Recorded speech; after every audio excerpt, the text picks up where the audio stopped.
Hello guys, good morning. मैं जनार्दन सिंह आपका online video में पुनः स्वागत करता हूं। आशा करता हूं आप सभी स्वस्थ होंगे। जैसा कि हमने आपको पिछले वीडियो में तथ्यों की आवर्ती वर्गीकरण के विषय में हमने आपको समझाया था और उसमें जो इम्पोर्टेंट क्वेश्चन थे उनको मैंने आपको बताया था। अब हम आपको इस वीडियो में जो हमारे पास अगली सारणी लगी हुई है वह है मेंडलीव की संशोधित आवर्त सारणी यानी आधुनिक आवर्त सारणी। मेंडलीव की संशोधित आवर्त सारणी के विषय में समझेंगे। ये आवर्त सारणी किसने बनाई, इसका नियम क्या था, ये किस पर आधारित थी, इसके लक्षणों को जानेंगे तथा इनके दोषों को भी जानेंगे। इतना हम इस वीडियो में सीखेंगे। तो चलिए देखते हैं मेंडलीव की संशोधित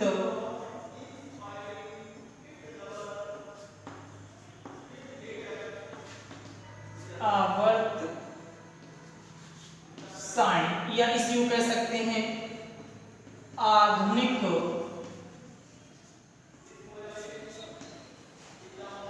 आवर्त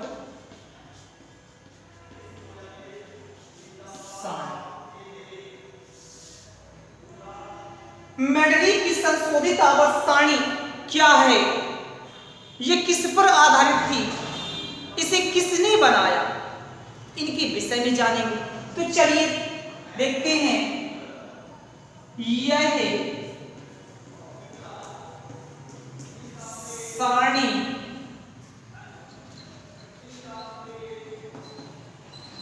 मोज़ले ने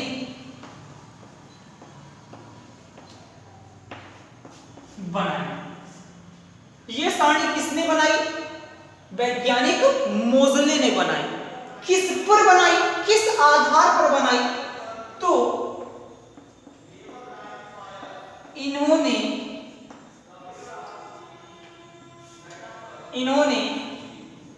परमाणु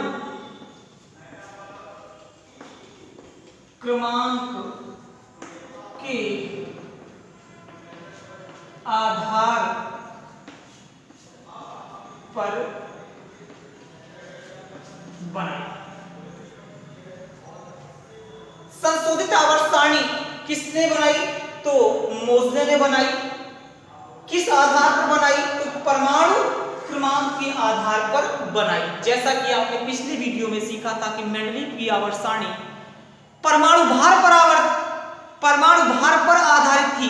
अब आप पढ़ रहे हैं मेंडलीव की संशोधित आवर्त सारणी यानी आधुनिक आवर्त सारणी किस पर आधारित थी? परमाणु क्रमांक पर आधारित थी। अब आ जाते हैं जो कई बार 2 नंबर में क्वेश्चन पूछा जाता है।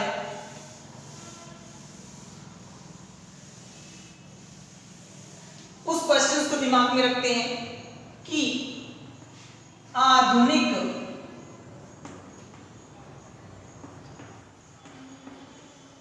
आवर्त नियम कि आधुनिक आवर्त नियम क्या है? आधुनिक आवर्त नियम क्या है? तो आपने सेम मेंडलीव का आवर्त नियम भी सीखा था, बिल्कुल सेम लिखेंगे, बस अंतर क्या कर देंगे कि परमाणु भार के स्थान पर आप क्या अंतर कर देंगे?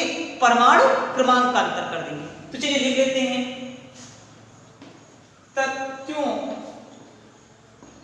के भौतिक व रासायनिक गुण परमाणु क्रमांकों के आवर्ती फलन होते हैं। कि तथ्यों के भौतिक व रासायनिक गुण परमाणु क्रमांकों के आवर्ती फलन होते हैं।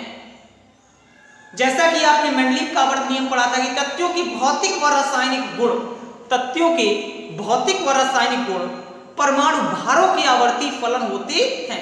इसी में एक छोटा सा क्वेश्चन और बन सकता है कि मेंडलीव की आवर्त नियम और आधुनिक आवर्त नियम में मूल अंतर क्या है। तो मूल अंतर आपको समझ में आ गया होगा कि मेंडलीव के आवर्त नियम में परमाणु भार था और इसमें क्या है, आपके पास परमाणु क्रमांक है। ये आपका मूल अंतर आ गया। अब हम चलते हैं आधुनिक आवर्त सारणी के लक्षण।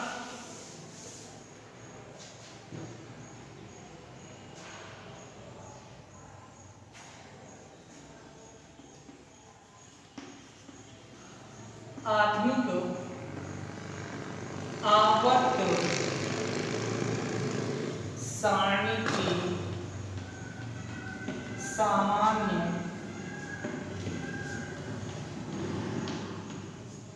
लक्षण कि आधुनिक आवर्त सारणी के सामान्य लक्षण क्या थे। तो नंबर 1,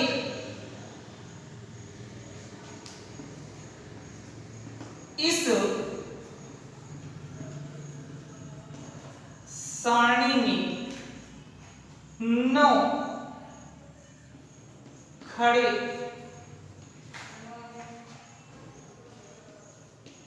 कॉलम हैं।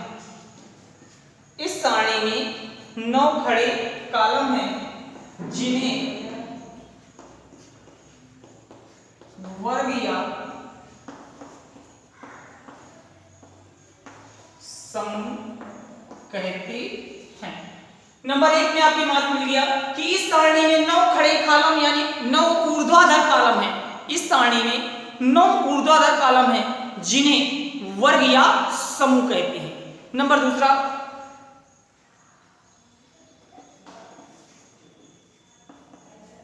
इस सारणी में 7 क्षैतिज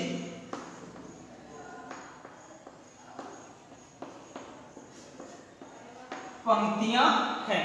इस सारणी में 7 क्षैतिज पंक्तियां हैं जिन्हें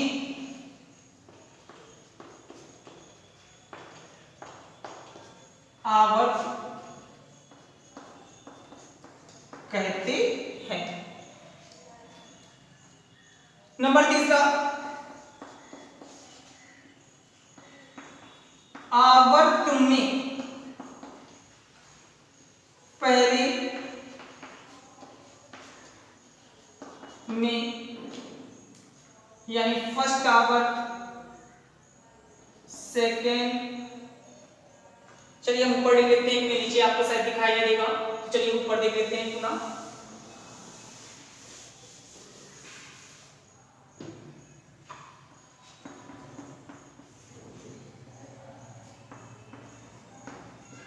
आवर्त first, second, third, fourth, fifth, sixth and 7। पहले आवर्त में 2 तथ्यों को, दूसरे में 8, तीसरे में 8, चौथे में 18, पांचवें में 18, 32 तथ्यों को रखा गया। तो पहले आवर्त का नाम क्या होगा? पहले आवर्त को अति लघु आवर्त,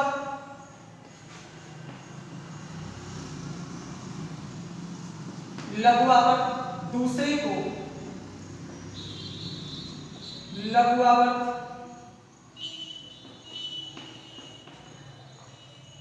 दूसरे और तीसरे को लघु आवर्त। अब आ जाते हैं कि चौथी और पांचवी को क्या कहेंगे? तो दीर्घ आवर्त कहेंगे।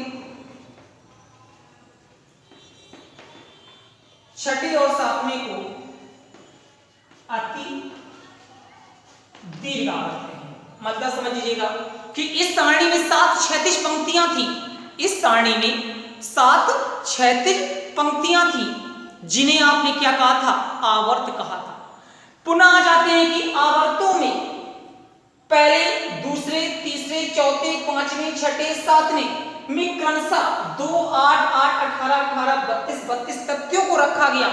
तो पहले आवर्त को अति लघु आवर्त नाम दिया गया, दूसरे और तीसरे आवर्त को लघु आवर्त नाम दिया गया, पांचवें और चौथे को दीर्घ आवर्त कहा गया और छठे और सातवें को अति दीर्घ आवर्त कहा गया। अगला नंबर की ओर चलते हैं।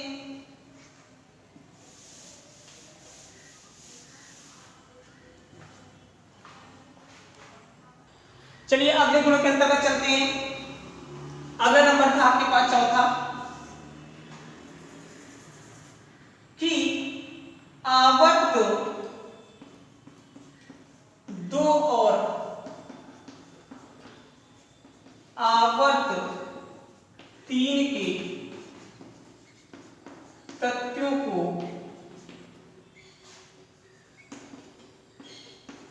प्रारूपी तत्व कहते हैं। आवर्त 2 और आवर्त 3 के तथ्यों को क्या कहते हैं? प्रारूपी तत्व कहते हैं। अगला नंबर में चलते हैं 5वें नंबर की ओर कि आवर्त में बाएं से दाएं चलने पर, बाएं से दाएं चलने पर तथ्यों के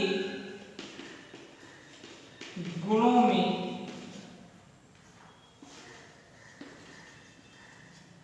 क्रमिक परिवर्तन होता है। अगले नंबर में आ जाते हैं 6ठे नंबर में कि वर्ग